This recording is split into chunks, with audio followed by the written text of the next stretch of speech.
त्रिवेज media टीव्हीच्या परिवर्तनाचे शिलेदार या सदरात आज आपले मुख्य अतिथी आहेत आयुष्यमान अविनाश डोळस सर. अविनाश डोळस सर यांना महाराष्ट्रातच नव्हे तर भारतामध्ये डॉक्टर बाबासाहेब आंबेडकर यांच्या विचारांचं विश्लेषक संशोधक मानलं जातं.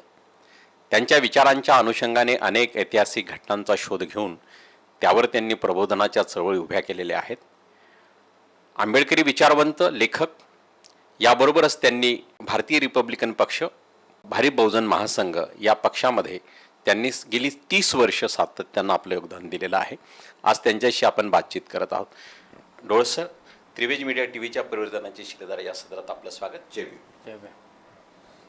सर, आंबेडकरी चळवळ ही वेगवेगळ्या अंगांची आहे, परंतु ती प्रामुख्याने राजकीय प्रवाह त्याचा अधिक प्रकट होतो. तर यामागे नेमकं काय कारण असावं? आणि सर्वात महत्त्वाचं की आंबेडकरी समूहातून येणारा लेखक विचारवंत हा अंतिमतः आपल्याला राजकारणाशी जोड पाहतो, याचं नेमकं काय कारण? कसं आहे की आपल्याकडं बाबासाहेबांनी सांगून ठेवलेलं आहे की राजकारण किंवा राजकीय सत्ता ही मास्टर की आहे आणि सगळ्या प्रश्नांचं उत्तर सुटं देण्यापेक्षा एक राजकीय सत्ता जर आपल्या ताब्यात असली तर ही राजकीय सत्ता परिवर्तनाचं एक माध्यम बनतं आणि ते डेमोक्रेसीमध्ये अधिक आपल्यासाठी सोयीचं आहे. म्हणजे आर्थिक परिवर्तन करण्यासाठी काही 20, 25, 30, 40, 50 वर्ष जावं लागतात. एक कल्चर निर्माण व्हावं लागतं. आपल्याकडे तसं कल्चर नाही, व्यवसायाचं नाही, उद्योगाचं नाही. त्यामुळे आर्थिक परिवर्तन हे आपलं कसं होतं की जातीव्यवस्था मोडणे आणि जातीव्यवस्था उद्ध्वस्त करणे हा जर आपला एम ठेवला आणि जातीविहीन समाजरचना निर्माण करणे हा जर आपलं ध्येय ठेवलं तर आपल्याकडे व्यवसाय परिवर्तन आणि हे व्यवसाय परिवर्तन आपल्याकडे नोकरीच्या निमित्तानं, रिझर्वेशनच्या निमित्तानं होतं आहे. आणि एका बाजूला आपण जाती आणि व्यवसाय यांचं जे काही अभिन्न असं नातं जाती व्यवस्थेमध्ये आहे ते आपण मोडतो. आता प्रश्न उपस्थित आपला राहिला की शेवटी तुमचं कॉग्निझन्स या व्यवस्थेनं कधी घेतलं?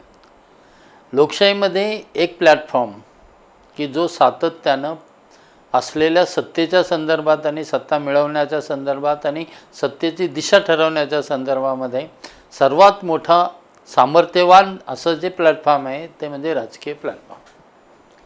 आणि आपली प्रगती जर आपण बघितली तर मोस्टली आपली प्रगती ही राजकीय प्लॅटफॉर्म किंवा जो कुठला आपला पक्ष होते, राजकीय पक्ष होते, स्वतंत्र मजूर पक्ष असेल, शेड्यूल कास्ट फेडरेशन असेल आणि त्यानंतर रिपब्लिकन पार्टी असेल, आपल्याला जे काही मिळालं सामाजिक, आर्थिक आणि सर्वच हे याच प्लॅटफॉर्मवरून मिळालं.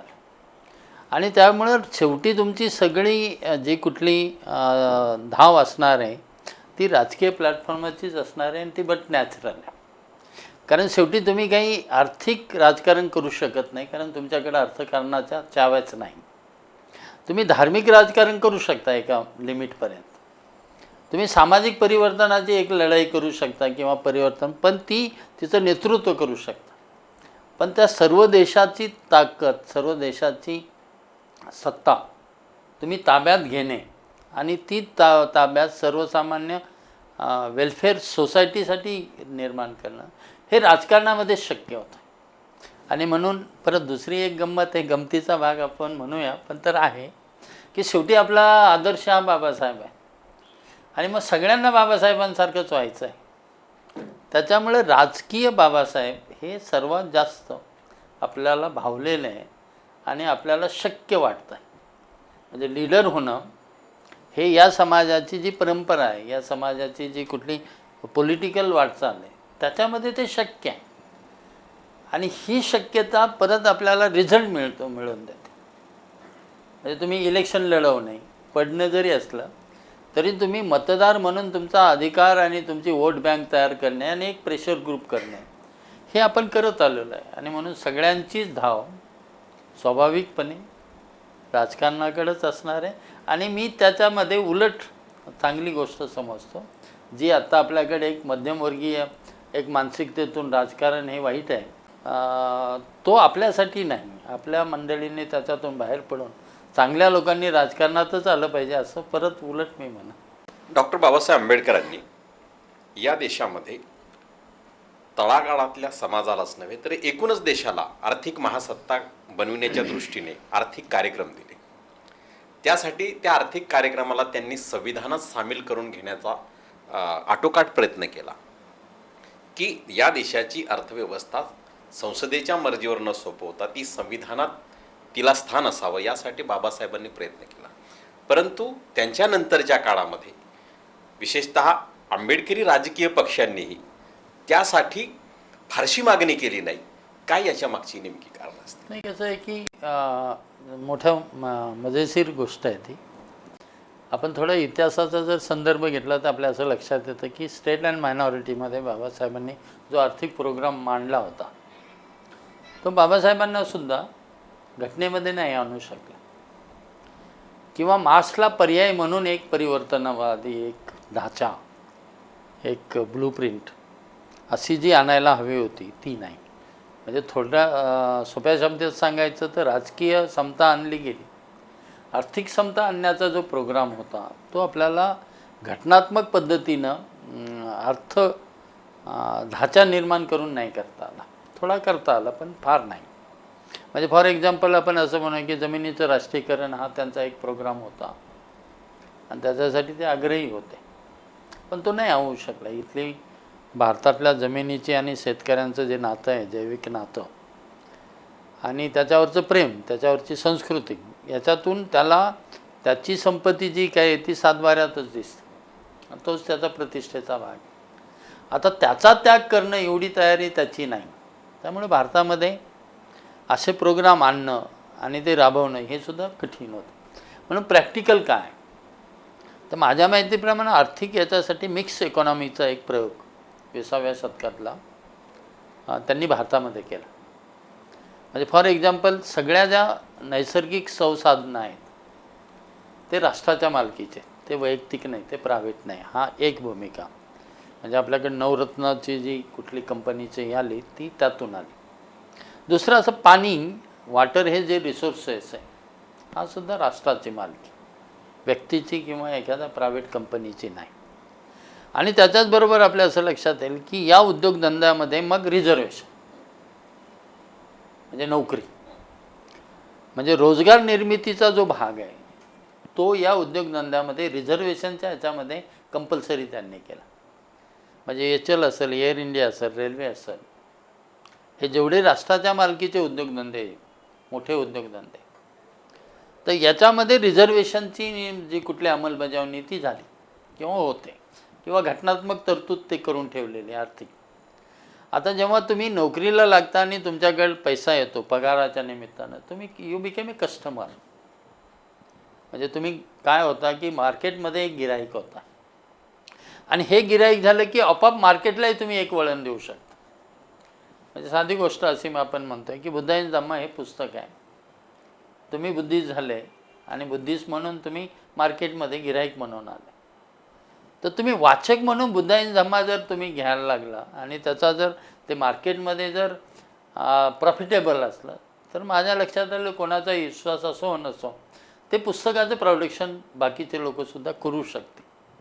आता हे कंपल्शन आहे, या व्यवस्थेनं केलेलं कंपल्शन आहे.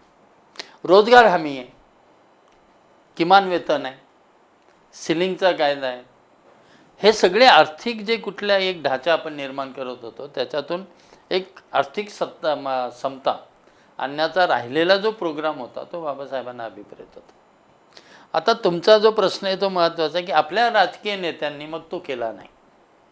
पण आपल्याला मी आठवण करून देऊ शकतो की आपल्या देशामध्ये स्वातंत्र्योत्तर काळानंतर सर्वात मोठा जो जनलढा झाला तो भूमिहीन सत्याग्रह. त्याचे 3 टप्पे आहे. 53मध्ये तो मराठवाड्यात झाला. बाबासाहेब असताना बाबासाहेबांच्याच मार्गदर्शनाखाली दादासाहेब गायकवाडांनी तो केला. 2-3 महिने त्यांना शिक्षाही झाली. त्यानंतर आपल्या असं लक्षात येते की 60च्या दरम्यानमध्ये दादासाहेब आपल्या गायकवाडांनी महाराष्ट्राचा आणि 64मध्ये देशव्यापी केला. आणि मग आपल्या असं लक्षात येत की जमिनीचा मालकी हक्क आणि विशेषतः सरकारी आणि पडीक जमीन यांच्यावरचा मालकी हक्क भूमिहीनांना मिळाला. आता हा आपल्या देशातला फार मोठा आर्थिक समता किंवा आर्थिक सुबत्ता आणण्याचा भाग होता, जे भूमिहीन होते. त्याच्यातून दोन गोष्टी झाल्या की जातीचं असलेलं तुमचं जे राजकारण होतं किंवा बाबासाहेबांना जातींनी जे कुठलं तुम्ही परिघामध्ये अडकून ठेवलं होतं, ते भूमिहीन म्हटल्यामध्ये बरोबर गावचा माणूस हा जो भूमिहीन ह्या माणूस होता, बाबासाहेबांचा अनुयायी होता, त्याच्याबरोबर तिथला जो भूमिहीन होता तोही तुम्हाला जॉईन झाला. म्हणजे एक सर्वहारा यांचं नेतृत्व करण्याची एक संधी या राजकीय नेत्यांनी बाबासाहेब गेल्यानंतरसुद्धा फार चांगल्या पद्धतीनं अंमलात आणली आणि ती यशस्वी केली. कितीतरी लोकांना जमिनी मिळाल्या. अजूनही तो जमिनीचा लढा कंटिन्यू आहे, म्हणजे जिथं जिथं लोक आहेत तिथं तो येतो आहे. म्हणून जमिनीची ही राष्ट्रीय संपत्ती आहे आणि याच्यामध्ये आमचा वाटा, म्हणजे आता आपण वामनदादाच्याच गाण्याचा आधार घेतला तर सांगा, टाटा बिर्ला बाटा, सर्व धनाचा साठा आमचा वाटा कुठे. आणि ही जी बाबासाहेबांनी उभी केलेली जी कुठली कन्सेप्ट आहे की त्याच्या या देशाच्या मालमत्तेवर, या देशाच्या नैसर्गिक संसाधनावर आमचा अधिकार आहे, कारण आम्ही या देशाचे नागरिक. आणि ही भूमिका घेऊन जर अजूनही आंबेडकर चळवळ, म्हणजे नंतर आपल्या असं लक्षात येतं की आपल्याकडं भूमिहीनांचा जो नंतरचा सत्याग्रह बाळासाहेब आंबेडकरांनी हे सुधाकर नाईकांनी यांच्या वेळेस केला, तर तो सुद्धा त्याचीच एक पायरी होती. आणि ते पाण्यापर्यंत तो लढा आंबेडकरी चळवळीनं नेला होता. आणि उद्यासुद्धा किंवा आजसुद्धा पाण्याचा लढा हा परत तुम्हाला आपल्यालाच लीड करावा लागणार आहे. आणि आपण जर लीड केला तर त्याला एक लिगसी, आंबेडकर विचाराची लिगसी तुम्ही पुढे घेऊन जाऊ शकता असं मला वाटतंय. स्वातंत्र्योत्तर काळामध्ये दादासाहेब गायकवाडांनी उभा केलेला भूमिहीनांचा सत्याग्रह किंवा चळवळ, हिला दाबण्यासाठी त्या काळी म्हणजे 1953 मध्ये त्याच काळात समकक्ष चळवळ सहानुभूतीची निर्माण करण्यात आली, भूदान चळवळ विनोबा भावेंच्या माध्यमातून. तर ही चळवळ जी होती, भूदान चळवळ, ही राष्ट्रव्यापी पातळीवर ही भूमिहीनांच्या सत्याग्रहाला दाबण्याची चळवळ होती की त्याला पूरक होती, काय या संदर्भात? दोन गोष्टी आहेत त्याच्यात. म्हणजे स्वातंत्र्योत्तर काळानंतर सर्वात मोठा जो चॅलेंजिंग जमिनीचा जो हे झाला, प्रश्न आला, तो तेलंगणामध्ये आला. आणि तेलंगणा मूव्हमेंट होती ती कम्युनिस्टांनी उभी केली होती. तर तेलंगणा, बंगाल हा जो उत्तर भारत, बिहार हा जो प्रदेश होता, हा जमीनदारांचा, जमिनी सिस्टीमची जी होती ते आपल्याकडे खोत जर सोडले कोकणातले तर फारशी जमीनदारी नव्हती. पण या भागामध्ये जमीनदारी होते, त्यांचे फार मोठे अन्याय होते, अत्याचार होते, पिळवणूक होती. त्याच्यामध्ये सशस्त्र असा उठाव झाला. आणि एक काळ असा आला की सगळे जमीनदार तेलंगणामधल्या हैदराबादमध्ये पळून आले, जमिनी सोडून. आणि ते कसणारे जे कुठले सर्वसाधारण तेलुगू किंवा अशी जी मंडळी होती त्यांनी जमिनी ताब्यात घेतल्या. आणि हा फार मोठा चॅलेंज डेमोक्रेटिक सेटअपला, स्वातंत्र्योत्तर चळवळीतल्या लिडरशिपला नेहरूपासून तो मिळाला. आता त्याचं उत्तर त्यांना शोधायचं होतं. त्याच्यात दोन भाग झाले की सशस्त्र लढा करण्याऐवजी संविधाना पद्धतीनं आपण हाच प्रश्न कसा लढवू शकतो, हा RPI वाल्यांनी म्हणजे दादासाहेब गायकवाड, CN शिवराजांनी तो मांडला. म्हणजे हा एक परत जमिनीच्या प्रश्नाला केलेलं ॲड्रेस आहे. म्हणजे एका बाजूला कम्युनिस्टांनी केलं, दुसऱ्या बाजूला आंबेडकरवाद्यांनी केलं. आणि याच्यातून मार्ग काढणारा हे डायल्यूट करण्यासाठी मग गांधीवादी जे होते त्याच्यामध्ये दानाची एक संकल्पना आणि तिला गौरवून जमीन दो भूमिहीन याच्यासाठी विनोबा भावेंसारख्या माणसाला पुढं करून त्यांनी ते भूदानाची एक चळवळ केली. आपल्या असं लक्षात येतं की जमीन तशी भारतामध्ये असे सहज कोणी देत नाही.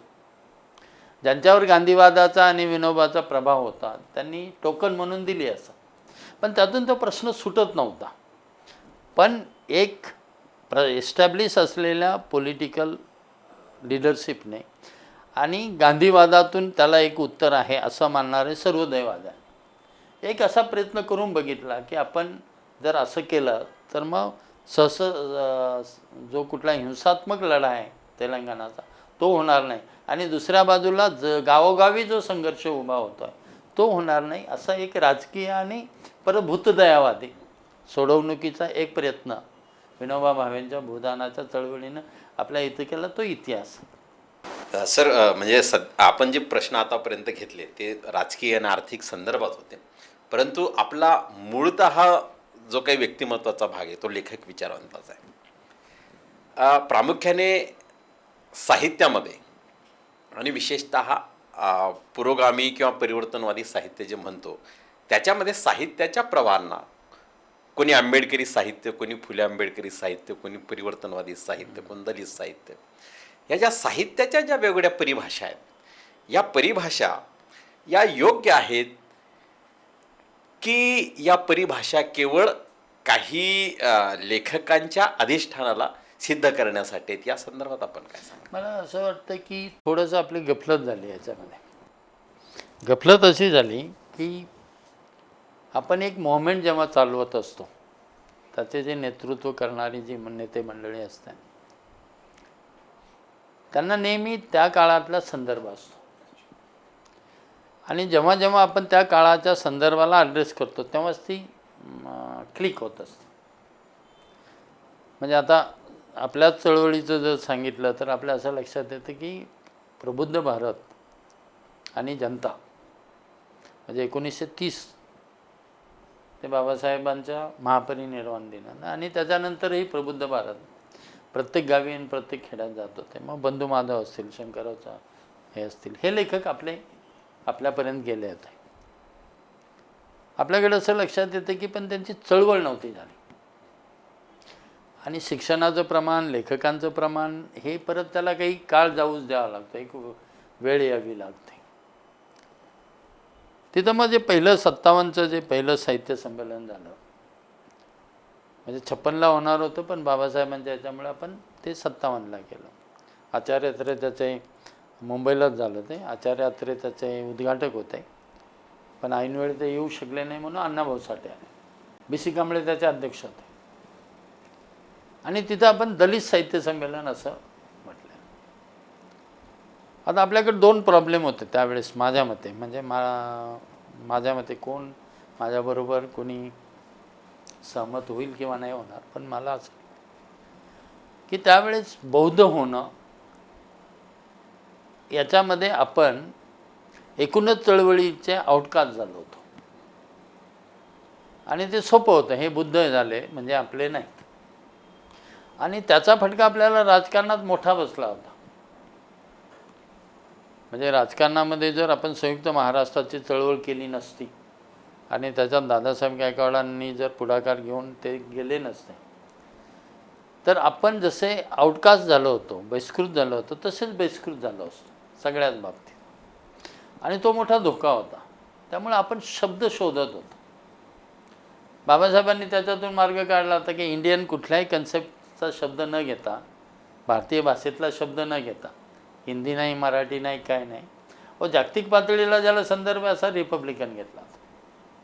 त्याच्यातून आपलं कन्सेप्ट बाबासाहेबांनी क्लिअर केलं होतं. म्हणजे इंडिपेंडंट लेबर पार्टी काय, म्हणजे शेड्यूल कास्ट फेडरेशन हे आपल्यावर लादलेलं होतं.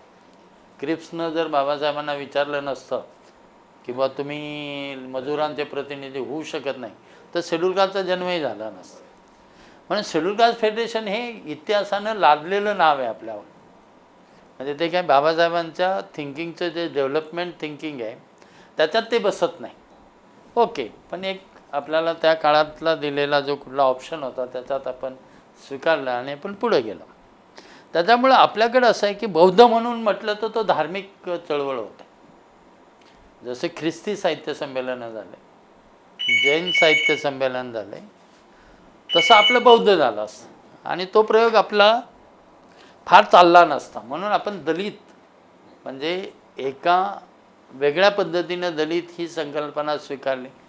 त्याला परत असा अर्थ होता की पारंपरिक अर्थ दलितचा आपल्याला नकार होता, आपल्याला नको होता, तो शब्दच नको होता. पण दुसऱ्या बाजूला आपल्याला बुद्धिस्ट म्हटल्यावर तरी आपण परत आयसोलेट होत होतो आणि त्याच्यातून आपल्याला काहीतरी शब्द पाहिजे होता. बरं, बहुजन शब्द त्यावेळेस काँग्रेसवाल्यांनी पळवला होता. म्हणजे ब्राह्मीण मूव्हमेंट यांनी बहुजन शब्द कॉइन केला होता, कॅश केला होता. त्याच्यामुळे आपली अडचण होती की आपल्याला एक तर रिपब्लिकन म्हटलं तरी लोक असं म्हणायचे की हे यांचा एका जातीचा पक्ष आहे. त्यामुळे रिपब्लिकनला परत आपल्याकडे बाबासाहेबांच्या अनुयायी महाराष्ट्रात परत त्यांच्याच जातीचे असल्यामुळं आपोआप असं झालं की ते एका जातीचाच पक्ष झाला. म्हणजे आपण नव्हतो, देश पातळीवर ते खरं नाही, पण महाराष्ट्राचा संदर्भ घ्यायचा तर सगळे पूर्व आश्रमीचे जे कुणी होते ते जे बुद्धिस्ट झाले तेच रिपब्लिकन झाले. त्याच्यामुळे कांबळे काय, खोब्रागडे काय, कट्टी आपला दादा गायकवाड काय, हे सगळे एकाच जातीचे असा त्या पक्षाचं स्वरूप. त्यामुळे ती एक कोंडी होती आपली. आता ही कोंडी सोडवण्यासाठी एक धडपड जी चालली होती त्याच्यातून आपल्या असं लक्षात येत आहे की अडसूळ नावाचे जे कुठले आपल्याकडे आप्पासाहेब अडसूळ होते, त्यांनी एक बौद्ध साहित्य संमेलन घेतलं होतं आणि त्यांचे 10-12 बौद्ध साहित्य संमेलन झाले. ते एका दिवशी येणे आणि बौद्ध म्हणून साहित्य संमेलन घेणे आणि आटपून घेणे असा त्या संमेलनाचं स्वरूप. त्यामुळे ती मुव्हमेंट होत नव्हती आणि ती बौद्धांपुरतीच मर्यादित होते आणि तीही काही लोकांपुरतीच मर्यादित होती. त्याच्यामुळं प्रस्थापित साहित्याला चॅलेंज म्हणून, पर्यायी साहित्य म्हणून तुमची मुव्हमेंट होत नव्हती. आणि मग तो शोध लागला की आपण एक तर दलित नाव घेतलं तर आपण जातीच्या पलीकडे जातो. दुसरं असं की त्याला एक नवा अर्थ आपल्याला देता येतो का, तो बाबूरावांनी यांनी वानखेड्यांनी देण्याचा प्रयत्न केला आणि तो क्लिक झाला. त्याचं चांगलं पण असं की मग लक्ष्मण माने तुमचा झाला, मोरे तुमचा झाला. म्हणजे भटके विमुक्त जे शोधाशोध करत होते आणि इस्टॅब्लिशमेंटमध्ये त्यांना जागा नव्हती, त्यांना जे कुठलं एक प्लॅटफॉर्म पाहिजे होता तो तुम्ही दिल्याबरोबर बाबासाहेब तिकडे गेला आणि ते राज्याध्यक्षाला चॅलेंज करायला लागले. लक्ष्मण माने असतील, लक्ष्मण गायकवाड असतील, मोरे असतील, अशी ही सगळी मंडळी तुमच्याबरोबर आलेली, जी राजकारणात तुमच्याबरोबर नव्हती, जे धर्मकारणात तुमच्याबरोबर नव्हती, पण सांस्कृतिक मंचावर ते एकत्र आले. आणि एवढंच नाही तर ती महाराष्ट्रात सुरू झालेली चळवळ आपल्या असं लक्षात येईल सगळ्या देशामध्ये पसरली, सगळ्या भाषिक झाले. म्हणून दलित हे तुमचं जे काही तुम्ही नाव घेतलं होतं ते कॉइन जे होतं ते कॅश झालं चळवळीच्या दृष्टीने. आता तुमचं रेकॉग्नायझेशन नव्हतं आणि तो कसा होता की परत तुमचे आदर्श परत बाबासाहेब आणि बुद्धच होते. म्हणजे तुमचं क्लॅरिटी एवढी होती की शेवटी हे सगळे प्रवाह कुठं जमणार आहे तर बुद्धापर्यंत झालं. आणि that was a very good sign. मी असं म्हणतो की फार चांगली इतिहासाला आपल्याला नेतृत्व करण्याची एक मोठी संधी मिळाली होती. लोकांनी ती ॲक्सेप्ट केली.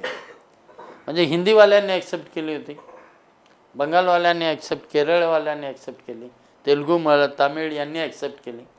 आणि ते एक पर्यायी म्हणून एक तुमचं साहित्य संमेलन, पर्यायी तुमची साहित्य चळवळ, पर्यायी तुमचं नाटक असं उभं राहिलं. आता अशा वेळेस तुम्ही आणि त्याला बलुत्यामुळं आणि उपऱ्यामुळं त्याला आपल्या असं लक्षात येईल की जगभर ते मान्यता मिळाली. तो अकॅडमिकचा भाग झाला. क्रमिक पुस्तकात तुम्ही आलं, केशव मेश्राम असतील, दया पवार असतील, नामदेव ढसाळ असतील, हे तुमच्या क्रमिक पुस्तकात. आणि तुमची एक चळवळ ज्यांना ज्यांना एक ब्राह्मणी चळवळ, ब्राह्मणी साहित्य होतं ते सामावून घेत नव्हतं, किंवा पांढरपेशी, सदाशिव पेठी साहित्य होतं, ते जे तुम्हाला नको होतं आणि त्याच्याबरोबर लोकांना जो काही एक प्लॅटफॉर्म पाहिजे होता तो तुम्ही उपलब्ध करून दिला. त्याच्यामुळं कविता कशी लिहायची तर यशवंत मनोहरकडे माणूस जायला लागला, कथा कशी लिहायची तर हा बहुजन समाजातला माणूस बाबूरावकडे जायला लागला, अमुक बोलायचं कसं तर तो ढसाळांकडे जायला लागला, विचार कसा मांडायला लागला तर तो राजा ढालेला बघायला लागला. त्याच्यातून तुम्ही लीडर, या सांस्कृतिक चळवळीचे लीडर आहात हे इस्टॅब्लिश झालं. आणि जसं जसं शिक्षण वाढत होतं तसं तसा हा जो बहुजन समाजाचा मुलगा होता तो तुमच्याशी नातं सांगत होता. आता त्याच्या वेळेस तुम्ही चळवळीचं भान आणि चळवळीची स्ट्रॅटेजी लक्षात न घेता, याला आंबेडकर म्हणा, याला बुद्ध म्हणा, याला आणखी कोणी काही म्हणा, असे जे फाटे फोडत बसले त्याच्यात एक मोठा तोटा झाला की उभी केलेली चळवळ तुम्ही घालवली. ऐतिहासिक लिडरशिपची जी कुठली संधी होती ती तुम्ही घालवली. आता तुम्हाला नाम कन्सेप्ट जर बदलायचीच होती तर तुम्ही बदलू शकत होता, कारण तो बदल तुम्ही काही नाकारला नव्हता. तुम्ही इंडिपेंडंट लेबर पार्टी सोडून शेड्यूल कास्टमध्ये आले होते, शेड्यूल कास्ट सोडून तुम्ही रिपब्लिकनपर्यंत आले होते. त्याचा मी एक लेख लिहिला परिवर्तनामध्ये, परिवर्त म्हणून आहे ते गंगाधर आयरेंचं मासिक. त्याच्यात मी म्हटलं की मग याचा शोध घ्यावा लागेल की हे उभं राहू नये याच्यासाठी जे कोणी प्रयत्न करत होते त्याच्यामध्ये अजाणतेपणानं आपण फसलो का, एक म्हणजे आपण सुद्धा आपलं परीक्षण केलं पाहिजे. आणि दुसरं की केवळ भावनेच्या भरात आपण काही हे भान, चळवळीचं भान आपलं सुटलं का, हे अनेकदा जे आंबेडकर चळवळीतले जे दोष आहेत किंवा जे एका स्टेजवर आल्यानंतर जो प्रॉब्लेम होतो आणि त्याचं उत्तर आपलं नाही, म्हणून परत आपण तिथंच येतो. राजकारणात काय, साहित्यामध्ये काय, आणखी कशात काय. तर मला वाटतं त्याच्यात आपण फसलो किंवा त्याच्यात आपण अडकलो. आणि म्हणून आपलं असं झालं की जगपातळीवर तुमची जी मान्यता होती आणि तुम्ही जे जगाच्या पातळीवर एक नेतृत्व करत होतो भारतीय साहित्याचं, मी नुसतं दलित साहित्याचं नाही म्हणा, हे कुठलं खरं साहित्य, तर तुमच्या हे बाकीचे सगळेच मागं पडले होते, तुम्हीच साहित्य पडले. बरं, बाकीच्या लोकांना कंपेल असं झालं होतं की तुमच्या साहित्य संमेलनाचं अध्यक्ष होणं त्यांना ते महत्त्वाचं वाटत होतं. म्हणजे लक्ष्मण शास्त्री जोशीला वाटावं की मी या साहित्य संमेलनाचा अध्यक्ष व्हावं, मग तुम्हाला याच्यापेक्षा आणखी काय पाहिजे होतं. पण आपल्या असं लक्षात येतं की त्याच्यातलं जे आपलं गांभीर्य आहे, त्याच्यातली जी रणनीती आहे, त्याच्यातली जी स्ट्रॅटेजी आहे, त्याच्यात आपण कमी पडल्यासारखं वाटतं. मग आपल्याकडे परत मग असं झालं की आपण मठाधिपती व्हायला लागलो. आणि ही संस्कृती आपली बुद्धिस्ट संस्कृती नाही. म्हणजे वानखेडेंच्या मला वाटतं नागपूरच्या भाषणामध्ये त्यांनी हा मुद्दा मांडला होता की आपल्या भीती कसली, आपण जर मठाधिपती झालो तर ती बुद्धिस्ट परंपरा नाही. गोसावी होणं आणि मठ स्थापन करणं आणि त्याच्यामध्ये आश्रम काढणं ही आपली नाही परंपरा. आणि साहित्यामध्ये तसं करायला काही लोक करायला लागले. आणि मला वाटते त्यांचं मोठेपण, त्यांचा आदर मान्य करून सुद्धा हे रिझर्वेशन आपण त्यांच्याबद्दल सांगितलं पाहिजे. आणि ते माणूस आपलं म्हणजे रिलेशन न तोडता सुद्धा आपल्याला सांगता आलं पाहिजे, एवढी ऑनेस्टी आपल्याकडे पाहिजे. मला वाटते मी सांगतोय ते. दलित साहित्य ही संकल्पना म्हणजे एक चळवळ म्हणून उभी राहिली. 70च्या दशकामध्ये दलित लेखकांचं जे काही प्रमाण होतं, म्हणजे दलित लेखकांचा उदय हा फार मोठ्या जोमाने झाला. त्या काळातलं साहित्य, कथा असतील, कविता असतील, नाटकं असतील, जोमाने आले. परंतु 70च्या साहित्यिकांच्या नंतर आजच्या काळात जर आपण पाहिलं तर साहित्यिकांचा प्रवासही थांबलेला दिसतो आणि साहित्यातलं वैविध्यही थांबलेलं दिसतं. काय नेमकी याच्या मागची कारण? नाही, मला असं वाटतं की ती चळवळ समजून घेत असताना दोन गोष्टी आपण ज्या गृहीत आहेत, अजून आहेत, त्या आपण लक्षात घेतल्या पाहिजे. एक, हे नुसतं साहित्य निर्मितीचं काम नाही, that is one sort of movement. आणि ही मुवमेंट परत आंबेडकरी चळवळीशी संबंधित आहे. म्हणजे ॲक्टिव्हिस्ट आणि रायटर असा 70च्या दरम्यान होता. म्हणजे नामदेव असाल, दया असाल, अर्जुन डांगळे असतील, निंबाळकर असतील, हे ओरिजिनली ॲक्टिव्हिस्ट आहे आंबेडकरी चळवळीचे. आणि त्या ॲक्टिव्हिस्टमध्ये त्या मुव्हमेंटचं जे काही अभिव्यक्ती येते त्याच साहित्यात करताय. म्हणजे प्रल्हाद चंदवरकरांनी देवाला नोटीस देणे काय, नामदेव ढसाळांनी ही सगळ्या मेन हॉलमध्ये बुडवणं काय. आता हा सगळा जो आंबेडकरी विचार होता आणि त्याच्यासाठी जी मुव्हमेंट होती तीच साहित्यातून व्यक्त होत होती. इंडिव्हिज्युअल नव्हतं. म्हणजे जरी इंडिव्हिज्युअल असला लेखक कवी तरी तो एका समूहाचं प्रतिनिधित्व करत होता आणि तो समूह आंबेडकर होता. आंबेडकर विचाराचं आणि समूहाचं आणि चळवळीचं प्रतिनिधित्व करत होता. आणि म्हणून तो ॲक्टिव्हिस्टही होता, रायटरही होता. त्याच्यामुळे त्याला एक महत्त्व होतं. आणि त्याचा आणि लेखनाचा फरक नव्हता. वाचक, लेखक, निर्मिती आणि चळवळ याच्यामध्ये अंतर नव्हतं. आता नंतर आपल्या असं लक्षात येतं की चळवळीतून येणारं साहित्य, चळवळच कुठंतरी थोडंसं संदिग्ध झाले, संभ्रमित झाली. त्यामुळे चळवळीचा भाष्यकारही संबंध झाला. आता अशा वेळेस जो कुठला इंटलेक्च्युअल क्लास आहे त्या क्लासनं एक नेतृत्व केलं पाहिजे सांस्कृतिक चळवळीचं, की माझी आत्मकथा आणि याच्या पुढचं नाटक कसं येईल आणि त्याच्या पुढचा माझा सिनेमा कसा आहे. या पद्धतीनं जर ती मोमेंट तुम्ही वाढवत गेला असता तर मग तुमच्या असं लक्षात आलं असतं, काही लोकांनी कविता लिहिली असते, काहींनी पथनाट्य केलं असतं, काहींनी नाटकं केले असते, काहींनी सिनेमा केला असता आणि मग तुमची चळवळ ही सर्व माध्यमाच्या तर्फे तुम्ही अभिव्यक्त झाला असता. पण झालं असं आपल्याकडं की चळवळीचा आणि लेखकांचा, विशेषतः आपण असं म्हणूया की जे विद्यापीठीय असे जे काही लेखक आणि म्हणजे माझ्यासह मी म्हणतो असे जे काही लेखक आले ते सेमिनार गाजवत बसले. आणि ते सेमिनार परत कसं होतं की त्यांचा जो एक छोटासा ग्रुप होता, मुंबईचा ग्रुप पुण्यामध्ये, पुण्याचा ग्रुप औरंगाबादमध्ये, औरंगाबादचा अमरावती, अमरावतीचा नागपूरमध्ये, असा तो फिरत राहिला. आणि ही सगळं मग रायटिंग आहे याच्यावरची चर्चा जनमानसात होण्याऐवजी जनमानसाची चळवळ ही त्या विद्यापीठांच्या प्राध्यापकांपुरती आणि यांच्यापुरती मर्यादित होत गेली. त्याचा परिणाम असा झाला की चळवळ आणि तो प्राध्यापक, सुखवस्तू जो लेखक आहे, त्याचा संबंधच राहिला नाही. फार झालं तर तो चळवळीला तुच्छ लेखायला लागला, त्याच्यावर नकारात्मक विचार करायला लागला आणि त्याच्यावर टीका करायला लागला. एवढं म्हणजे टीकेपर्यंत तो होता चळवळीशी संबंधित. टीकेनंतर काय? मग प्रश्न असा पडला की तो त्याचा मग अकॅडमिक जो कुठलं स्वरूप आहे ते त्याला यायला लागलं आणि तो विद्यापीठी पातळीवरच अडकला. त्याला पारितोषिकं मिळाले, पण तो जनतेचा कवी, जनतेचा लेखक, चळवळीचा लेखक असं त्याचं स्वरूप राहिलं. आणि त्याच्यामुळे असं झालं की त्याच्या अगोदर जेवढे आले ते विद्यापीठी पातळीवरचे नव्हते. बाबूराव नव्हते, राजा नव्हता, नामदेव नव्हता, दया नव्हता, सपकाळे नव्हते, निंबाळकर नव्हता. म्हणजे ही सगळी जी कंपनी होती पहिल्या सुधाकर गायकवाड असते, हे कोणीच विद्यापीठ पातळीवरचे टीचर नव्हते. हे सगळे ॲक्टिव्हिस्ट होते ओरिजिनली.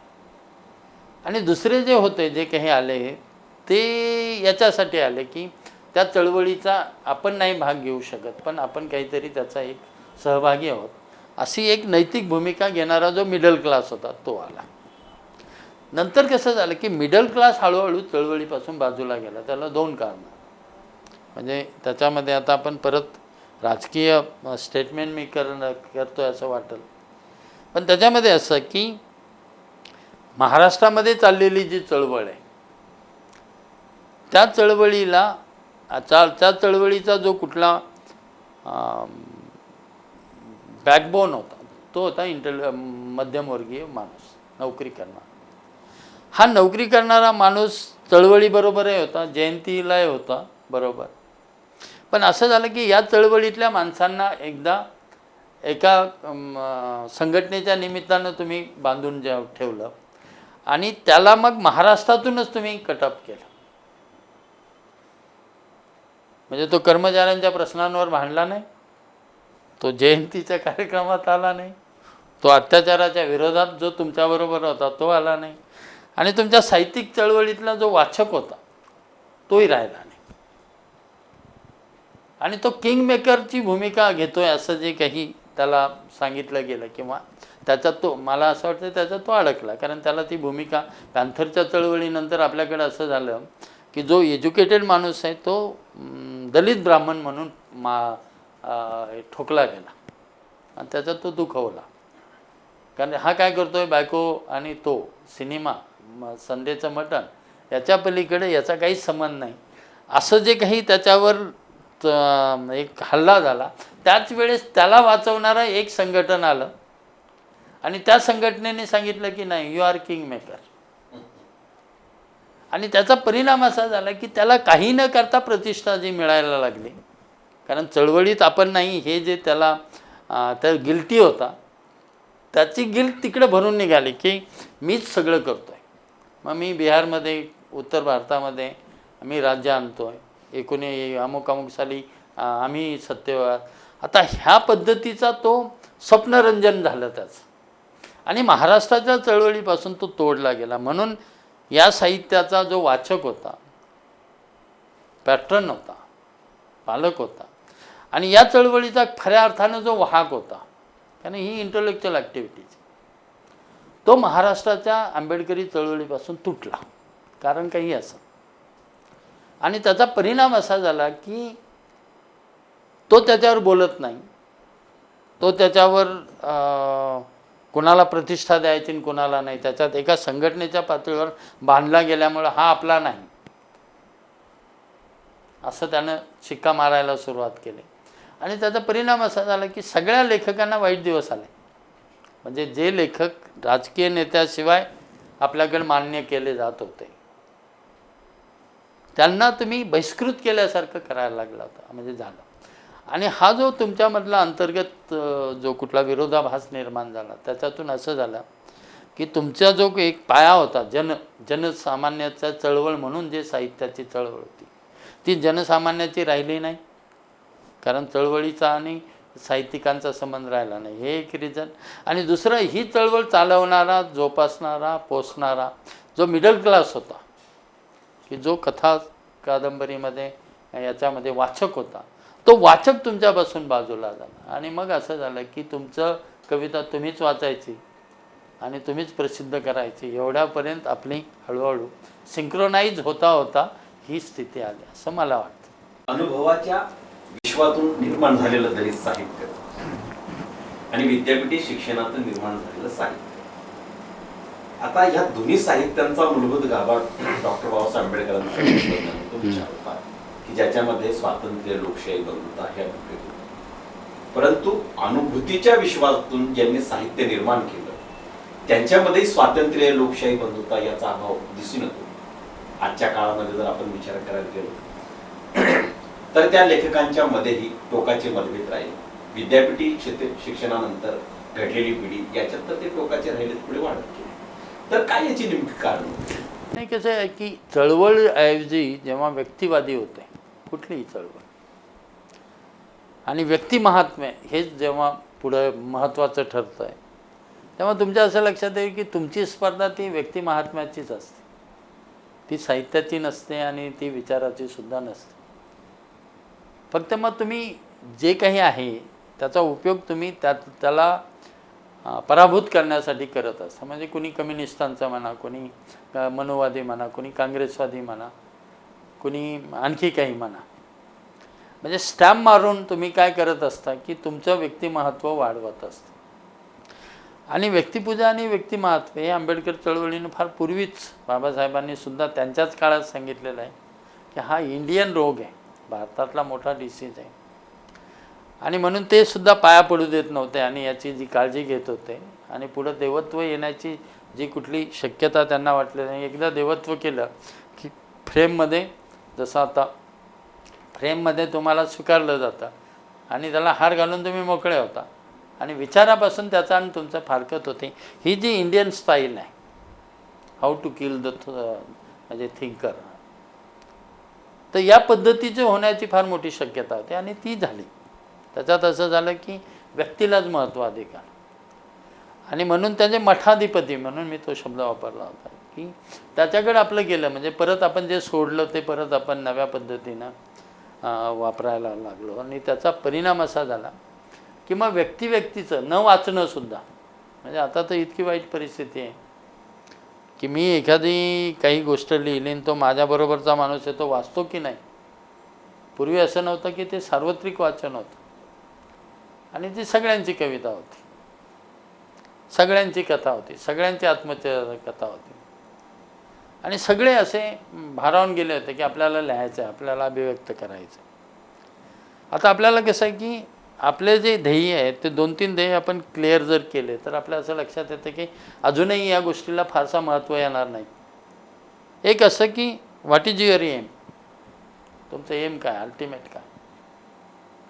म्हणजे भारताच्या संदर्भात जर तुम्ही सांगितलं की जातीविहीन समाजरचना निर्माण करणं किंवा दुसऱ्या भाषेत समताधिष्ठित समाजरचना निर्माण करणं, हे तुमचं पॉलिटिकल कल्चरल आणि धार्मिक हेच तुमचं ध्येय आहे. दुसरं असं की माणूस मुक्त करणे, कुठल्याही पद्धतीचे डिस्क्रिमिनेशन असेल त्याच्या विरोधात तुमची भूमिका, हे दोन जर तत्त्व आंबेडकरी चळवळीतला सार म्हणून जर तुम्ही लक्षात घेतलं तर मला अजूनही वाटतं की अजूनही लेखक जर लिहितात असं जर त्यांच्यासमोर हे ध्येय आहे तर काही प्रॉब्लेम नाही. म्हणजे जरी उणं ते काढलं तरी त्याला काही फार ते मेन स्ट्रीम नाही होत, मोठं मुख्य गोष्ट नाही होत, ती साईड होते आणि ते निघून जातं.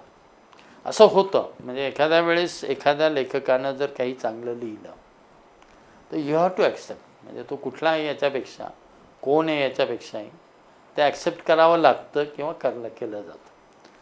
आता याच्याकडे जर लेखकांनी अधिक लक्ष दिलं की ही मूवमेंट, आणि दुसरं असं आहे की ही मूवमेंट आपल्याला सांस्कृतिक आणि इंटेलेक्च्युअल पातळीवर चालवायची आहे. म्हणजे पॉलिटिकल अपडाऊन असतील, सोशल अपडाऊन असतील, इव्हन धार्मिक अपडाऊन असतील धम्माचे, पण बिईंग ए आंबेडकर फॉलोअर्स किंवा बिईंग ए ती लिगसी जर मी मानतो आहे आणि हे माझं जर अंतिम ध्येय आहे तर ते ध्येय आणण्यासाठी माझं नाटक, माझी कथा, माझा सिनेमा या पद्धतीनं तो माणूस गेला, इंडिव्हिज्युअल राहूनही, तरी मी म्हणतो तो चळवळीचंच काम करेल. आणि असे 10-5 जरी चांगले लेखक चांगले हे सुरू झाले तर आपल्या असं लक्षात येतं की तो मांडतो आहे आणि तो मांडून आपल्याला त्याचं जे कुठलं अस्तित्व आहे ते तुम्हाला मान्य करावं लागतं. मंजुळे असं कोण मंजुळे होते फॅन्ड्रीच्या अगोदर कोणाला माहीत नाही. कुठेतरी त्यांना बाबासाहेबांचा एक संदर्भ आधार पदर सापडला, त्या पदराने तो माणूस सगळ्या समाजाकडे बघत गेला आणि त्याच पद्धतीनं तो मांडत गेला. आता मंजुळे हे चळवळीतले, म्हणजे मंजुळे असले ते आपल्या असं लक्षात येतं की ते मूव्हमेंटचंच काम करतात. म्हणजे जे काही आंबेडकरी अनुयायांना सांगायचं आहे किंवा आंबेडकरी विचार जो कुठला प्रसार करायचा तेच करतात. आणि त्याच्यामुळं मग त्यांच्याबद्दलचं जर काही असलं, हा कुठल्या अमक्याचा, ते गळून पडतं. अशा पद्धतीची कलाकृती जेव्हा जेव्हा निर्माण होईल असं म्हणतो आहे, कारण ते जे पर्क्युलेट झालेलं आहे आणि ते जे भिनलेलं आहे तुमच्या व्यक्तिमत्वामध्ये, त्याच्याशिवाय तुम्ही जगू शकत नाही असं जर आहे तर मग ते कुठल्याही क्षेत्रात तो चाचपडत असेल, बघत असेल, पण त्याच्यापुढे तो जाईल. आणि म्हणून आपल्याकडे लिहिणारा नाटककार असेल, एकांकिका लिहिणारा असेल किंवा एखाद्या वेळेस काही मांडणारा असेल, विचारवंत असेल, तर त्याची गरज आहे. एक आपल्याकडे एक अडचण लेखकांची आणि सगळ्यांची आहे, ती अशी आहे की बाबासाहेब होते तर बाबासाहेबांनी काय केलं होतं की सगळं ॲनालिसिस करून ठेवलं होतं, सोशॉलॉजिकल, इकॉनॉमिकली, कल्चरली, पॉलिटिकली ॲनालिसिस करून ठेवलं होतं. त्याच्यामुळे आपल्याला ते आयतं मिळालं. आणि त्याचं एक मॉडेल 1950मध्ये संविधानाच्या निमित्ताने त्यांनी प्रारूप उभं केलं होतं आणि ते आपल्याला 70-80पर्यंत टिकलं. आता बाजारपेठी आहे किंवा मार्केट इकॉनॉमी जी आली आपली, ज्याला जागतिकीकरणाच्या नावाने ते म्हटलं जातं, त्याच्यात ती मोडतोड झालं ते प्रारूप. म्हणजे प्रारूप तसंच राहील, घटनेमध्ये राहील, पण व्यवहारामध्ये राहणार नाही. आता त्याला तुम्ही पर्यायी प्रारूप सोपवलं का, म्हणजे तर त्याच्यासाठी मग इंटेलिजन्सी याची गरज आहे. म्हणून आपल्यातला माझी तक्रार उलट असेल लेखकाने याच्यापेक्षा, की आपल्यातला जो इंटेलेक्च्युअल क्लास आहे तो त्याची भूमिका करत नाही. आणि ती गरज आहे नेतृत्वाला फीडबॅक देण्यासाठी, सगळ्याच नेतृत्वाला, सगळ्या क्षेत्रातल्या. आणि हा जो इंटेलेक्च्युअल क्लास आहे, हा जो जितका अधिक सोशल कमिटेड राहील आणि अधिकाधिक ॲनालिसिस करेल, म्हणजे इथल्या सोशल स्ट्रक्चरचं, आत्ता बदललेल्या मार्केटचं, बदललेल्या आर्थिक परिस्थितीत, बदललेल्या धर्मसंकल्पनेचं, राहिलेल्या चॅलेंजेस, राहिलेल्या पॉलिटिकल चॅलेंजेस, याची मांडणी जर तो करेल तर मग लेखकालासुद्धा फीडबॅक मिळेल आणि चांगली कलाकृती तो आणू शकेल. आता प्रॉब्लेम असा आहे की तो समजतच नाही समाजाची एक परिस्थिती. म्हणजे एके वेळेस हा विरोधात आहे असं वाटत होतं, तोच आता बाबासाहेबांना हायजॅक करतो.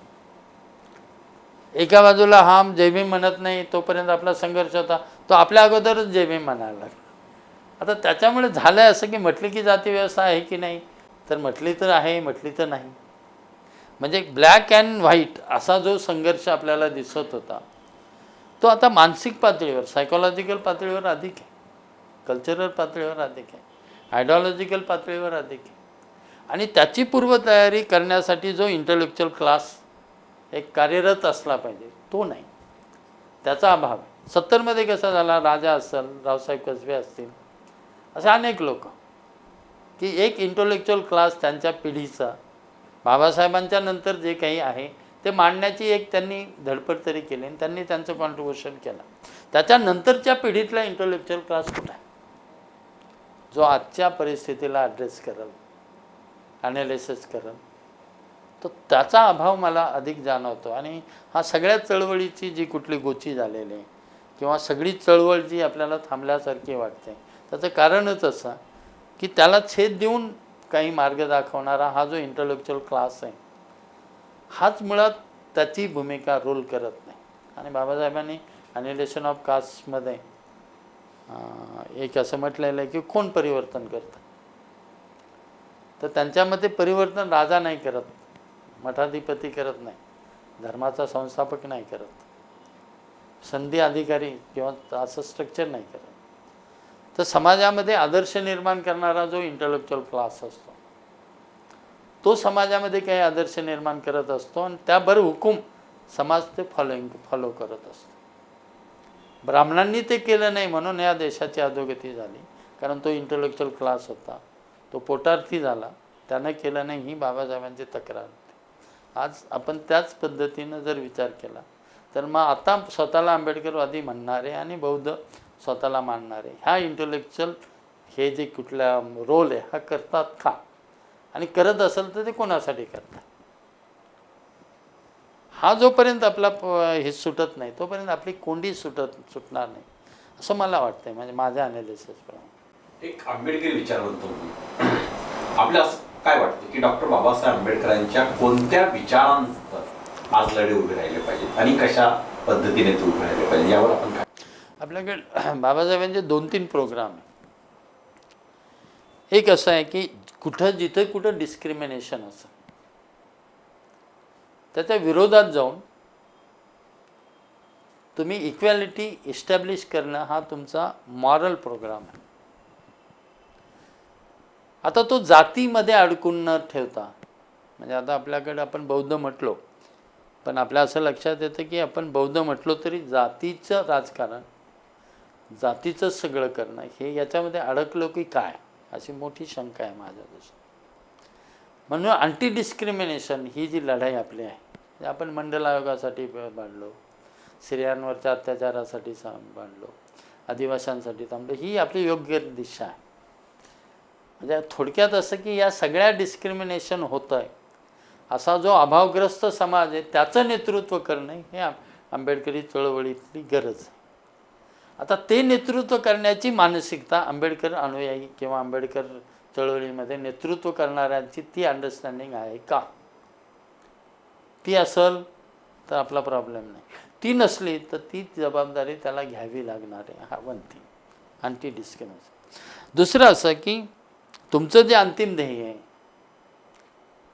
की समता प्रस्थापित करणे, आणि आता आपल्या असं लक्षात येतं की प्रायव्हेटायझेशन आणि याच्यामध्ये तर समता हा शब्दसुद्धा शिवीसारखा होतो.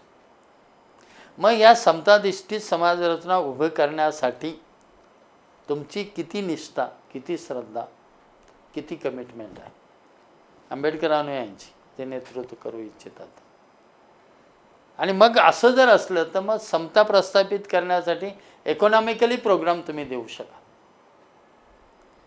आणि त्याची लिडरशिप परत तुमच्याकडे येऊ शकते. म्हणजे तुम्हीच करणं हे जसं आपण असं म्हणूया की तुमची लिगसी म्हणून तेच शक्य आहे, नॅचरल आहे.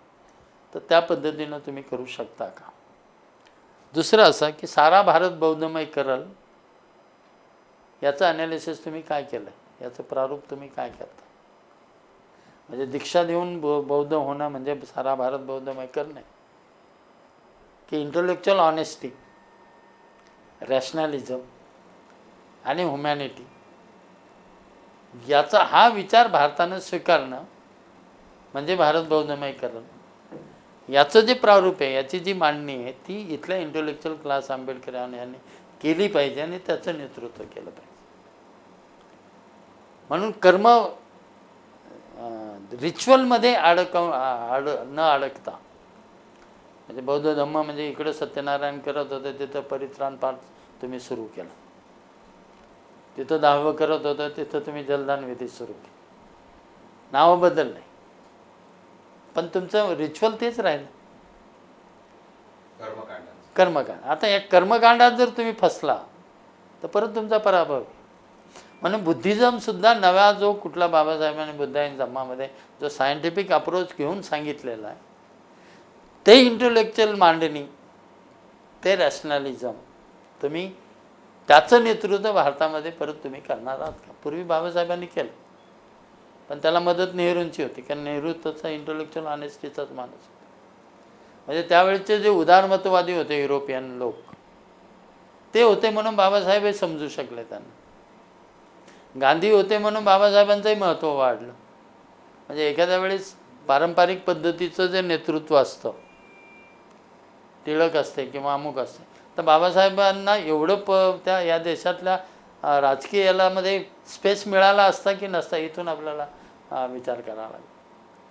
म्हणून गांधी असणं नॉन ब्राह्मीण अशा माणसाकडे एक राजकीय धार्मिक नेतृत्व जाणे, आणि गांधीला बाबासाहेबांनी बळून गांधी आपला प्रोग्राम गांधीच्या थ्रू इम्प्लिमेंट करायला लावणे काँग्रेसला, हे जे सगळं होत होतं त्याच्यामध्ये बाबासाहेबांना समजून घेणारा गांधी होता आणि गांधींच्या मर्यादा काय हे समजून घेणारे बाबासाहेब होते. त्याच्यामुळे एका बाजूला विरोधात दिसले तरी दुसऱ्या बाजूला आपल्या असं लक्षात येईल दोन्ही एकमेकाला पूरक ठरले त्या सगळ्या, कारण दोनच म्हातारे या सगळ्या देशाचं राजकारण करत होते. एक गांधी करत होते, एक बाबासाहेब करत होते, तिसरे नाही. एक तर गांधीचे फॉलोअर्स होते, बाबासाहेबांचे फॉलोअर्स, तिसरा नेताच नाही. आता ही जी परिस्थिती आली याच्यातलं एक ॲनालिसिस आपण केलं पाहिजे की इंटेलेक्च्युअल लीडरशिप ही बौद्ध, जे स्वतःला बौद्ध आहे किंवा आंबेडकरांनी, त्यांनी जर ही माझी मॉरल ड्युटी आहे आणि तोच माझा आंबेडकरी भाग आहे अशी एक नैतिक जबाबदारी यांनी घेतली इथल्या इंटेलेक्च्युअल क्लास, विशेषतः बौद्धाने, तर मला वाटतं आहे की यू रूल इंडिया.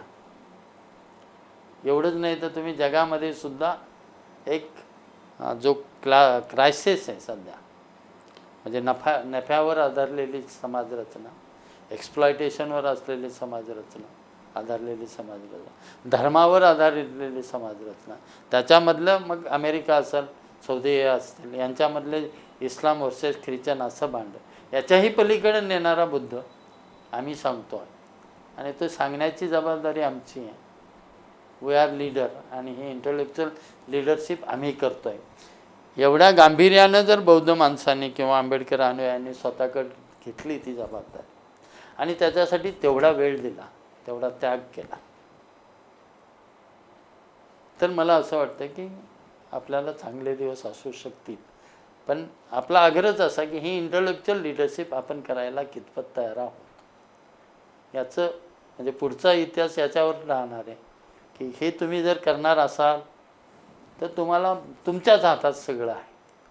आणि याची जबाबदारी तुम्ही ऐहिकवादामध्ये मटेरियलिस्टिक होऊन मला गाड्या किती, मला बंगले किती, माझी जमीन किती, आणि मी विमानात प्रवास करतो आहे की कुठं लंडनमध्ये घर घेतो आहे, एवढा मटेरियलिस्टिक पॉईंटमधून जर तुम्ही तुमची किंमत ठरवायला लागली तर मला वाटतं की मग ती लिगसी तुम्ही पुढं नेत नाही. तुम्ही एका उपभोगवादामध्ये सापडलात आणि तिथं आयडियालिझम किंवा आयडिया म्हणून, फिलॉसॉफी म्हणून तुम्ही हरलात, असं आपल्याकडे होण्याची शक्यता आहे. It is up to us की तुम्ही स्वतःहून तुमची कुठली जबाबदारी घेणार आहात लोकांनी देण्यापेक्षा. मला वाटतं या उत्तरामध्ये आपलं हे सगळं तुम्ही विचारलेल्या प्रश्नाचे उत्तरं दडलेले आहे. जगातल्या कुठल्याही महापुरुषांचे जे विचार किंवा तत्वज्ञान ते एखाद्या ग्रंथामध्ये ग्रंथी. डॉक्टर बाबासाहेब आंबेडकरांचं तत्वज्ञान हे अनेक ग्रंथांमध्ये विखुरलेलं आहे. रायटिंग अँड स्पीकिंगचे अनेक खंड त्यांच्या आतापर्यंत, परंतु महाराष्ट्र शासनाच्या डॉक्टर बाबासाहेब आंबेडकर चरित्राने साधने निर्मिती मंडळाला सदस्य. तर बऱ्याच दिवसापासून म्हणजे 22व्या खंडानंतर पुढचा प्रवास थांबलेला, काय याच्यातल्या अडचणी आहेत, काय याच्यातलं भविष्य? नाही, आता म्हणजे आपल्याकडे कसं होतं, दोन लिमिटेशन आहेत. एक ते थोडंसं लोकांच्याही लक्षात आलं पाहिजे. एक लिमिटेशन असं की जे काही 5 टंका आपल्याकडे मिळाल्या अलीपूरमधून ज्या आल्या होत्या बाबासाहेबांच्या, त्यांचा ते व्यक्तिगत जो संग्रह होता तो आंबेडकर फॅमिलीतल्या डिस्प्यूटमध्ये थांबला होता, कोर्टाकडे गेला होता आणि कोर्टाच्या ताब्यात ते होतं. त्याच्यामध्ये मग तिसऱ्या पिढीनं म्हणजे भैयासाहेब असतील, बाळासाहेब आंबेडकर असतील आणि माईसाहेब असतील, यांच्यामध्ये एक कम्प्रोमाइज फॉर्म्युला आला की आपण हे खराब होईल आणि आपण तर प्रसिद्ध करू शकत नाही कोणीच, कोणी जर प्रसिद्ध करत असेल त्याला आपण देऊन ते जनतेपुढं आणावे. मनसोड नावाचे जे कुठले वकील होते नागपूरचे, त्यांनी कोर्टामध्ये तशी याचिकाच दाखल केली होती की हे रुईन होऊन जाईल, खराब होऊन जाईल. त्याच्यातून मग आपल्याकडे ही समिती आणि या समितीकडे त्या आंबेडकर फॅमिली आणि महाराज गव्हर्नमेंट पुढं आलं. महाराज गव्हर्नमेंटने ती भूमिका घेतली की आम्ही पब्लिश करू आणि ती आणि आंबेडकर फॅमिलीमध्ये तो ॲग्रीमेंट झालं आणि मग ते साहित्य आपल्याकडे आलं महाराज गव्हर्नमेंटकडे. त्या साहित्याची मग आपण वर्गवारी केली. त्याच्यामध्ये पब्लिश आणि अनपब्लिश असे 2 गोष्टी होत्या. पुष्कळ जे कुठलं साहित्य होतं ते अपुरं होतं, म्हणजे रिव्होल्युशन आणि काउंटर रिव्होल्युशन पूर्ण नाही झालेलं, थोडंच लिहिलेलं होतं. बुद्धाईज धम्मा पी सोसायटीने ऑलरेडी मंजूर केलं होतं. उवेर शूद्राज बाबासाहेबांच्या काळातच प्रसिद्ध झालं होतं. बुद्धा अँड कार्ल मार्क्स जे आहे त्याच्यातले 1-2 चॅप्टरचे भाषणं आणि 1-2 चॅप्टर असंच झालं होतं. म्हणजे पूर्णपणे बाबासाहेबांचं पुस्तक आपल्याकडे अनपब्लिश नव्हतं. बुद्धाईन जमा होतं ते पब्लिश झालं होतं नंतर.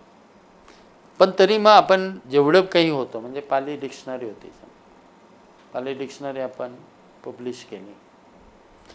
मुंबई असेंब्लीमध्ये जी काही डिबेट झाली ती आपण पब्लिश केली. म्हणजे जे बाबासाहेबांकडे होतं ते आपण पब्लिश केले, ते 24 खंड झाले. आता आपला प्रॉब्लेम असा आहे की असं काही नाही आहे, पण बाबासाहेबांचं साहित्य आहे की नाही, तर असं खूप साहित्य आहे. म्हणजे आता बाबासाहेबांनी लिहिलेलं जरी नसलं तर बाबासाहेबांच्या संदर्भातलं साहित्य, म्हणजे फॉर एक्झाम्पल आता आपल्याकडं 2 वर्ष काही दिवस चाललेली जी कुठली कॉन्स्टिट्यूशन असेंब्ली होती, जिथं फायनल वर्ड बाबासाहेबांचा होता, मसूद. आता ती डिबेट पूर्णपणे पार्लमेंटच्या लायब्ररीमध्ये आहे. त्याचे काही 10-12 खंड निघते, एवढं साहित्य आहे. आपल्याकडे असं आहे की लंडनमध्ये जी गोलमेज परिषद झाली, त्या गोलमेज परिषदेच्या वेळेस बाबासाहेबांनी केलेली मांडणी खूप आहे. ती तिथं आहे, म्हणजे ब्रिटिश म्युझियममध्ये ते आहे. आपल्या असं लक्षात येतं की बाबासाहेबांनी बुद्धाईन जमा आपलं हे बौद्ध महासभा केली, त्याचं रेकॉर्ड आहे. म्हणजे त्याची रजिस्ट्रेशनपासून तर त्याच्या कोण ह्या अमुक होणार काय, शेड्यूल कास्ट इम्प्रूव्हमेंट फंड आहे. बाबासाहेबांचे इंडिपेंडंट लेबर पार्टीचं साहित्य आहे, शेड्यूल कास्ट फेडरेशनचं ठराव आहे, साहित्य आहे, घटना आहे, रिपब्लिकन पार्टी बाबासाहेबांनीच तयार केलेली. आता हे साहित्य आहे, पुष्कळ साहित्य काही संस्थेकडे.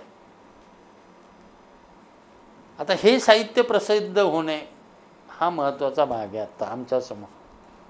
म्हणजे आता आम्ही 20 प्रकल्प असे सँक्शन केले. तर हे साहित्य तुम्ही कलेक्ट करणे, त्याचे संदर्भ शोधणे आणि त्याच्यावर संपादकीय प्रक्रिया करून ते प्रसिद्ध करणे, हे खरं म्हणजे आता राहिलेलं महत्त्वाचं काम आहे. आणि ते पुढच्या 200 वर्ष बाबासाहेबांचा संदर्भ असलेलं साहित्य, म्हणजे 200 वर्ष अकॅडमिशियन्स त्याच्यावर काम करू शकतात.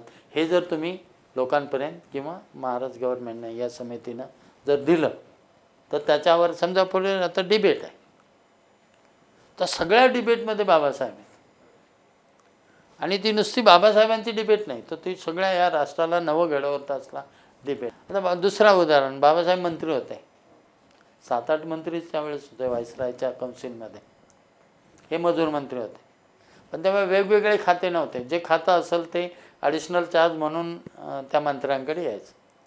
असं बाबासाहेबांकडे अनेक खाते आले, ऊर्जा आलं, पूर नियंत्रण आलं, अनेक खाते आले.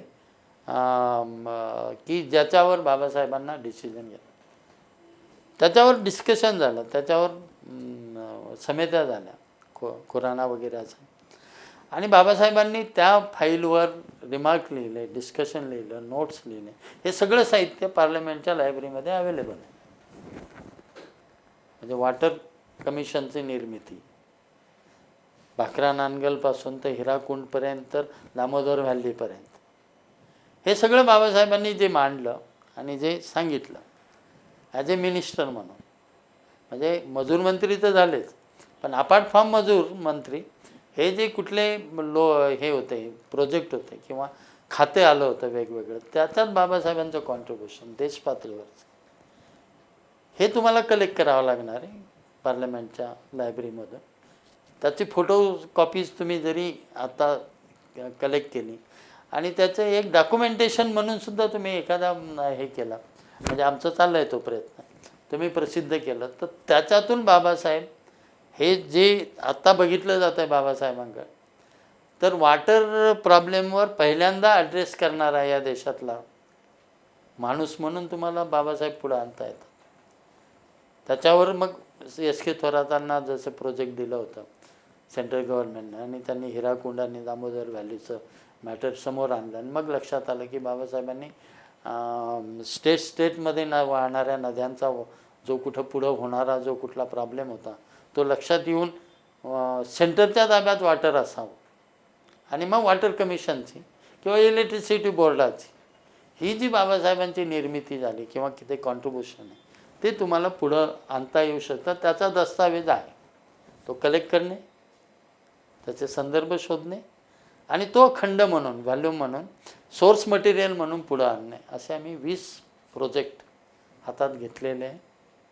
त्याच्यातले महाडचा सत्याग्रह आणि महाडच्या 14 तळ्याचे केस हे आमच्याकडं आत्ता सध्या माझ्याकडं आहे, कधीही ते प्रसिद्ध होऊ शकतं. त्याच्यानंतर आपण समता सैनिक दल, त्याची कॉन्स्टिट्यूशन, त्याची वाटचाल, त्याचं रिझोल्युशन, म्हणजे बाबासाहेब होते तोपर्यंत, बौद्ध महासभा, त्यांचे तिन्ही पक्ष, बाबासाहेबांचं एज्युकेशन कॉन्ट्रीब्युशन, बाबासाहेबांचं धम्माचं काम, हे धम्माचं सगळं डॉक्युमेंट्स, म्हणजे त्यांचा झालेला पत्रव्यवहार कलेक्टरचा आणि त्यांचा झालेला पत्रव्यवहार गव्हर्नरचा आणि त्यांचा झाला, हे सगळं अवेलेबल आहे. ते शोधणे, याच्यासाठी आम्ही एक स्कीम केली की असे जे लोक काम करतायत ऑलरेडी त्यांना ते आपण आर्थिक मदत करायची मानधनाच्या रूपानं, त्याच्या खर्चाच्यासाठी काही रक्कम देणे, आणि त्यांना ते प्रोजेक्ट करायला सांगणे 6 महिन्यात, ज्यांचं थांबलं आहे. आता असे असंख्य लोक आहेत की ज्यांचं तुटपुंजा, त्यांचा जो पगार बिगार होता त्याच्यातून त्यांना जेवढं जमलं त्यांनी तेवढं केलं. आता पुढं प्रवास करणे, पुढं ते मिळवणे, त्याच्यात वेळ देणे, नोकरीच्या निमित्तानं याच्या निमित्तानं त्याला शक्य होत नाही, पण त्यानं अर्धं काम केलेलं आहे, असा माणसाला आम्ही प्रोजेक्ट देणार किंवा प्रकल्प आहे तोच त्यानं जो त्याचा स्वतःहून, बरं तो केला आहे त्यानं पैशासाठी नाही केला, तो त्याचा मिशन म्हणून त्यानं केलेला, तो वी रेकॉग्नाइज इट, समिती रेकॉग्नाइज करते आणि त्यांना फुलाची पाकळी म्हणून आम्ही तो खर्च देतो.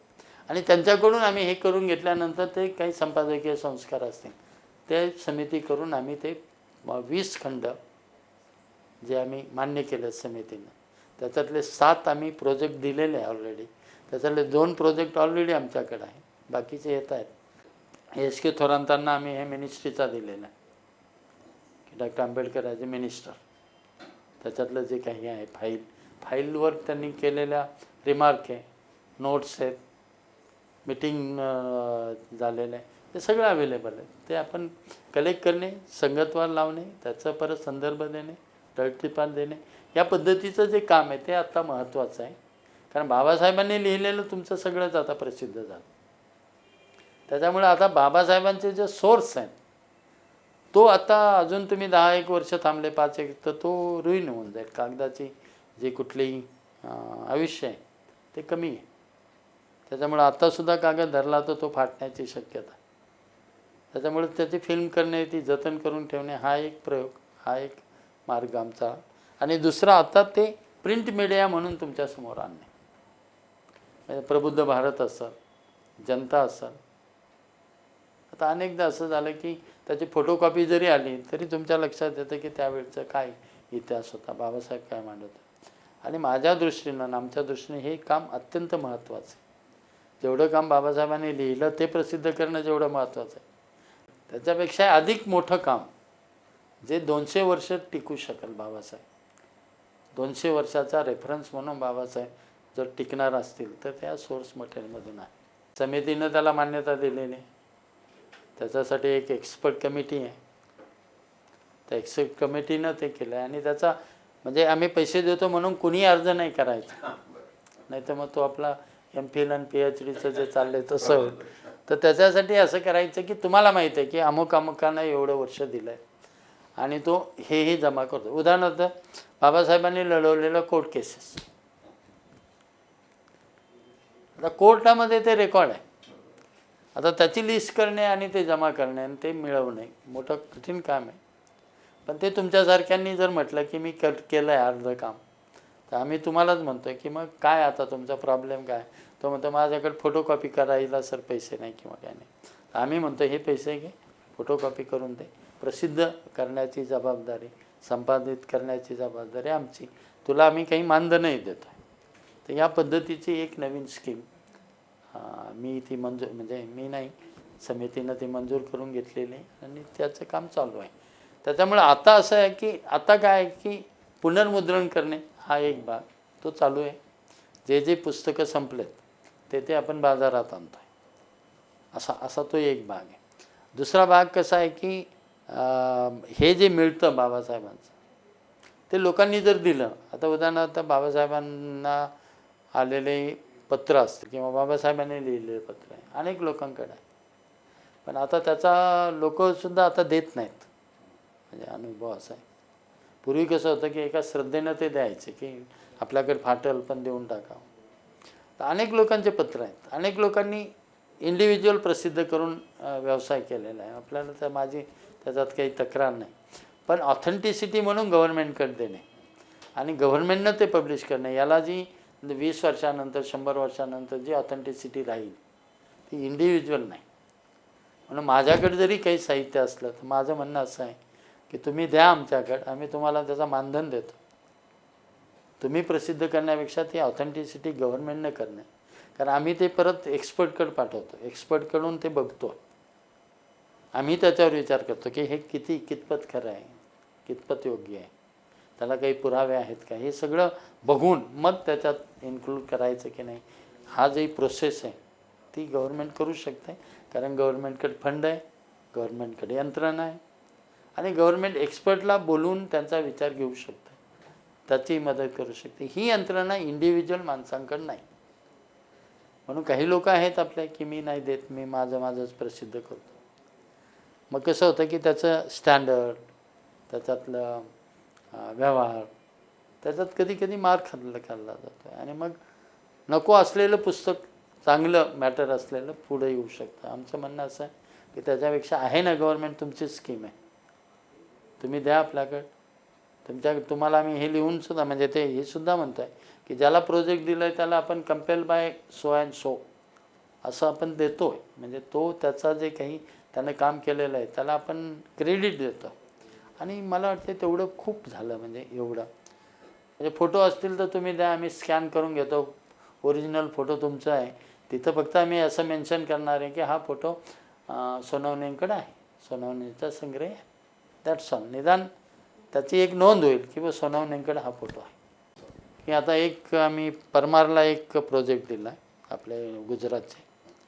त्यांना असं दिलं की ते करतच होतं ऑलरेडी, की त्यांचं असं आयुष्यभर ते करतायत जिथं जिथं जात आहे की बाबासाहेबांनी व्हिजिट दिलेल्या प्लेसेस आणि लोक,